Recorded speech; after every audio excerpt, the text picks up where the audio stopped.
Hello दोस्तों, मैं गोविंद कुमार आप लोग अपना YouTube channel online club classes में स्वागत करता हूं।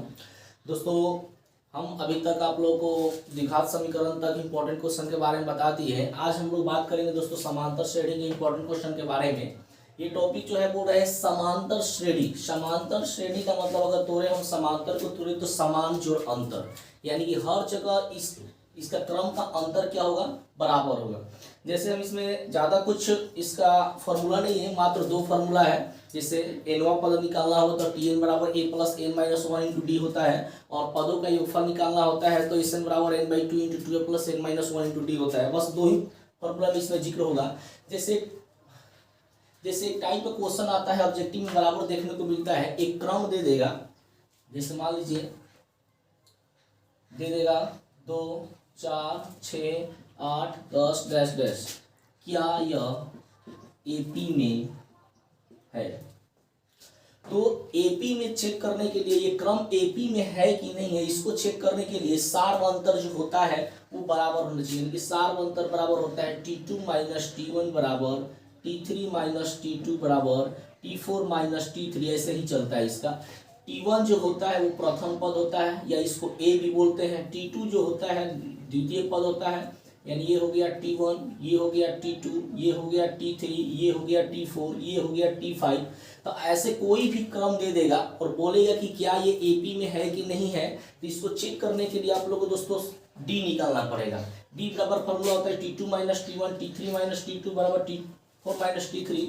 तो इसमें T2 दोस्तों क्या है, 4 माइनस 2 बराबर कितना आ गया दोस्तों, 2। 6 माइनस 4 बराबर कितना आ गया, 2। 8 माइनस 6 बराबर कितना आ जाएगा, 2। यानी कि इसका सार्वअंतर हर जगह बराबर आ रहा है। इसका मतलब ये क्रम क्या है, एपी में है। इस तरह दोस्तों आसानी से हम निकाल सकते हैं कि ये जो कोई भी क्रम देगा एपी में है कि नहीं है। मोस्ट इंपॉर्टेंट दो फॉर्मूला होता है, जैसे Tn बराबर a plus A minus one into D, और पदों का योगफल का फॉर्मूला होता है एन बराबर N by two into two A plus N minus one into D. इसी मात्र दो फार्मूला पे इसका जितना भी क्वेश्चन भी आता है सब इसमें बन जाता है। तो हम लोग बात करेंगे अभी इंपॉर्टेंट क्वेश्चन के बारे में। तो हम बात करेंगे इस क्वेश्चन पे एपी 1 4 7 10 के 20वां पद का मान ज्ञात करें। दोस्तों इस टाइप के क्वेश्चन आप लोगों को सब्जेक्टिव में भी देखने को मिलेगा और ऑब्जेक्टिव में भी देखने को मिल सकता है। ये क्वेश्चन बहुत ज्यादा इंपॉर्टेंट है, एकदम बहुत ईजी है दोस्तों। तो इसको हम सॉल्व करते हैं तो हमको कौन सा पद निकालना है, 20वां पद निकालना है। तो इसमें प्रथम पद का बात करें तो प्रथम पद यानी कि शुरू वाला पद 1 है। तो यहाँ पे दिया है a बराबर 1, प्रथम पद को a से भी इंडिकेट करते हैं, तो a बराबर 1। अब हमको सार्वअंतर निकालना है d बराबर T2 माइनस T1। तो T2 का मान दोस्तों है 4 और T1 का मान है दोस्तों 1, तो कितना हो गया 3। बस आराम से अब निकल जाएगा। अब हमको 20वां पद निकालना है, 20वां पद निकालना है, T20 निकालना है। तो दोस्तों जब भी अगर कहेगा 20वां पद निकाले तो इसका डायरेक्ट फार्मूला ये फार्मूला से भी बन जाएगा। इसी फार्मूला से डायरेक्ट हम कर रहे हैं a प्लस 19d। अगर 20वां पूछेगा a प्लस 19d, 40वां पूछेगा तो a प्लस 39d, 11वां पूछेगा तो a प्लस 10d। a को कम करके d से गुना करके हम लोग लिख लेंगे। अगर मान लीजिए 5वां पूछेगा तो a प्लस 4d, आराम से निकल जाएगा। इस पे a का मान दोस्तों कितना है 1, 19 का 19 हो गया, d का मान कितना है 3। तो 1 प्लस 19 यही 57 होता है। 57 कितना हो गया दोस्तों 58, ये आंसर आ गया। इस तरह से हम आसानी से इसको बना सकते हैं। दोस्तों बात करेंगे हम इस क्वेश्चन पे। कह रहा है कि एपी 4 9 14 डैश डैश 254 का अंत से 10वां पद निकाले। अब बात कर रहा है दोस्तों अंत से, ये शुरू से नहीं अंत से। तो अंत से जब निकालेंगे तो ये हमारा प्रथम पद हो जाएगा। ये जो 254 है ये हमारा प्रथम पद बन गया, यानी कि a बराबर दोस्तों हो गया 254। डी निकालते हैं तो T2 माइनस T1 आता है। तो देखो दोस्तों जब इधर से हम काम करते थे तो पहले ये लिखते थे, उसके बाद ये लिखते थे घटाव में। लेकिन अब इधर से काम करेंगे तो पहले ये लेंगे उसके बाद ये लेंगे। यानी कि अगर T2 माइनस T1 की अगर सपोज दैट बात करते हैं तो T2 मान लेते हैं, ये हो गया 9, इधर हो जाएगा T1 हो जाएगा 14। 9 में से 14 घटाएंगे तो दोस्तों कितना आ गया -5। अब हमको 10वां पद निकालना है, यानी कि T10 निकालना है, तो a प्लस 9d। अभी बताए थे 10वां पद अगर निकालेंगे तो a प्लस 9d, 12वां पद अगर निकालना है तो a प्लस 11d, 20वां पद निकालना है तो a प्लस 19d। तो यहाँ पे a का मान कितना है 254 प्लस 9 का 9, d का मान कितना है -5। तो 254 प्लस माइनस माइनस होता है 9 5 45, 14 में से 5 गया 9, 4 में से 4 गया 0 और 2 का 2, यानी कि 209 आंसर आ गया। इस तरह से हम आसानी से इस टाइप के क्वेश्चन बना सकते हैं। इस टाइप के क्वेश्चन जरूर आप लोगों को सब्जेक्टिव या ऑब्जेक्टिव में देखने को 100% कंफर्म है कि इस टाइप को मिलेगा। अब दोस्तों चलते हैं नेक्स्ट क्वेश्चन पे। दोस्तों हम बात करेंगे इस क्वेश्चन पे, कह रहे हैं कि एपी 20 25 30 डैश डैश 100 में कितने पद हैं। अब पदों की संख्या पूछ रहा है, तो इस टाइप के क्वेश्चन भी बहुत ईजी आराम से बना सकते हैं। तो माना कि पदों की संख्या n है, मान लेते हैं। तो ये जो होता है ना, ये अंतिमवा पद हो जाता है। तो tn बराबर कितना दिया है दोस्तों 100, a का मान कितना दिया है 20, और d आप लोग को पता है t2 माइनस t1 यानी कि 25 में से 20 को घटा दिया तो कितना गया 5। अब हमको पदों की संख्या निकालना है, तो ये फॉर्मूला लगा देंगे tn बराबर a plus n minus 1 into D. tn का मान दोस्तों कितना है 100, a का मान है 20, n का मान हमको पता नहीं है, यही तो निकालना ही है, और d का मान दोस्तों गया 5। अब भाई प्लस में 20 इधर आ गया तो माइनस में, तो 100 माइनस 20 बराबर हो जाएगा n माइनस 1 इंटू 5। 100 में से 20 दोस्तों घटाएंगे तो हो गया 80, ये गुना में 5 इधर आ गया तो भाग में 5, तो हो जाएगा 16 5 80, 16 ये माइनस में 1 इधर आ गया तो प्लस में 1, यानी कि n बराबर दोस्तों हो जाएगा 17, यानी कि पदों की संख्या दोस्तों कितना आ गया 17 आ गया। इस टाइप के क्वेश्चन भी देखने को मिल सकते हैं, आप लोग को प्रैक्टिस करना होगा। ये टाइप का क्वेश्चन भी इंपॉर्टेंट है, एक बार देखते हैं, इसको समझते हैं दोस्तों। ये भी बहुत ईजी है। और एपी का 5वां पद 26 है, यानी कि t5 बराबर कितना दिया है दोस्तों 26। तो यहाँ पे लिख लेंगे, दिया है t5 है तो इसको लिख सकते हैं a प्लस 4d बराबर 26, समीकरण हो गया 1। और कह रहा है 10वां पद 51 है, यानी कि t10 बराबर कितना है 51, तो t10 को हम लोग लिख सकते हैं a प्लस 9d बराबर 51, समीकरण हो गया 2। अब विलोपन विधि से किसी एक मान को हम लोग गायब कर देंगे। यहाँ पर a प्लस 4d बराबर 26 दिया है, a प्लस 9d बराबर 51 दिया है, a दोनों में मैच कर रहा है, तो यहाँ पे लिख सकते हैं समीकरण 1 माइनस 2 से।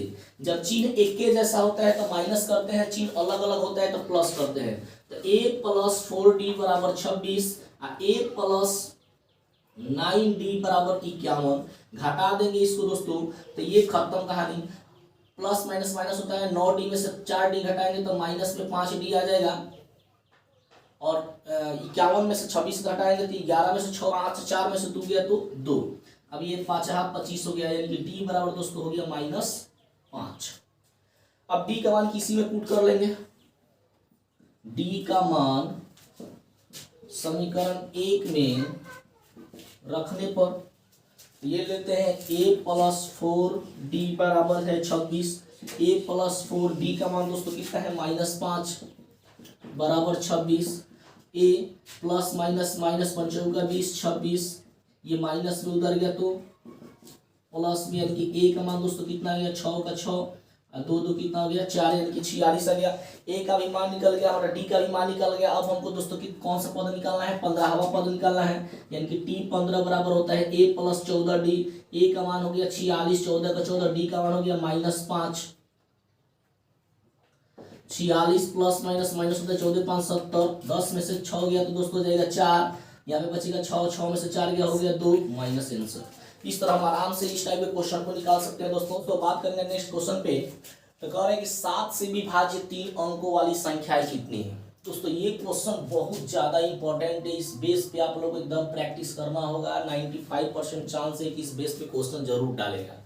7 से विभाज्य 3 अंकों वाली संख्याएं कितनी है। जरूरी नहीं है कि 7 से ही बोल सकता है, बोल सकता है कि 5 से विभाज्य, 3 से विभाज्य, 9 से विभाज्य, यहाँ पे 3 अंक की जगह पर 2 अंक भी दे सकता है। लेकिन इस टाइप पे क्वेश्चन 95% चांस है कि एकदम आना ही आना है। तो कह रहा है कि 7 से विभाजित 3 अंकों वाली संख्याएं कितनी है। तो यहाँ पे कह रहा है 3 अंकों वाली। तो सबसे पहले देख लेते हैं 3 अंकों वाली सबसे छोटी संख्या दोस्तों क्या है 100 है, और 3 अंकों वाली सबसे बड़ी संख्या का अगर बात करें तो दोस्तों क्या है 999 है। लेकिन हमको 7 से विभाज्य चाहिए, तो 7 से विभाज्य चाहिए, तो ये तो दोस्तों 7 से विभाज्य है नहीं, तो इसको साइड में कर लेंगे। 7 से 100 से तो हो जाएगा 7 एकम 7, 3 0 7 चौका 28, यानी कि ये 2 आ रहा है। तो लिखेंगे 7 से विभाज्य पहली 3 अंकों वाली संख्या। ये टोटल हो गया 100। इस 100 में से 2 को घटा देंगे और 7 को जोड़ लेंगे, यानी कि 100 में से 2 को घटाएंगे तो 98 आ गया। 98 में 7 जोड़ देते हैं तो कितना हो गया 105। और 7 से विभाज्य अंतिम 3 अंकों वाली संख्या। तो 7 से फिर 999 में भाग दे देंगे। 1 2 9 7 चौका 28, 1 9 ये हो जाएगा 7 दूना के 14, यानी कि इसको केवल घटा देंगे तो हो जाएगा 9 9 9 5 घटा दिए 994। ये दोस्तों हो गया 7 से विभाज्य होने वाली पहली संख्या 105 हो गया और अंतिम संख्या 994 हो गया 3 अंकों में। तो इसका एपी हो जाएगा 105। 105 में 7 जोड़ देंगे तो 112, 112 में 7 जोड़ देंगे तो 119। ऐसे करते करते दोस्तों चला जाएगा 994 तक। तो ये जो हो गया अंतिमवा पद हो गया, ये जो हो गया प्रथम पद हो गया। तो अब Tn बराबर कितना दिया है 994, ए बराबर हो गया 105 और डी का मान हो जाएगा 112 माइनस 105 बराबर 7। अब हमको संख्या निकालना है कि कितना संख्या होगा। तो Tn बराबर a plus a minus 1 into D. Tn का मान दोस्तों हो गया 994, a का मान मांग रहा है, a का मान कितना हो गया 105 प्लस n माइनस 1 इंटू 7। ये प्लस में इधर आ गया तो माइनस में n माइनस 1 इंटू 7।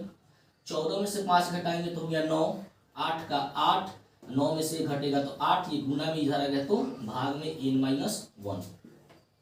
अब 7 से जब इसको घटाएंगे तो हो जाएगा 7 एकम 7, 1 8 मिल के 18 हो गया, 7 गुना 14, 4 9 49 हो गया, 7 7 49, यानी कि 127। ये माइनस में 1 इधर आ गया तो प्लस में 1 बराबर n, यानी कि n बराबर हो गया 128। ये दोस्तों हो गया आपका आंसर। इस टाइप के क्वेश्चन मैक्सिमम एकदम 95% चांस है कि इस टाइप के क्वेश्चन बराबर पूछता है और पूछेगा भी। यहाँ पे 7 के जगह हो सकता है 5 दे दे, 3 दे दे, 2 दे दे। यहाँ पे 3 अंक की जगह 4 अंक भी दे सकता है, 2 अंक भी दे सकता है। तो इस तरह हम इस क्वेश्चन को आसानी से हल कर सकते हैं। ओके दोस्तों, फिर मिलते हैं तो हम नेक्स्ट वीडियो में।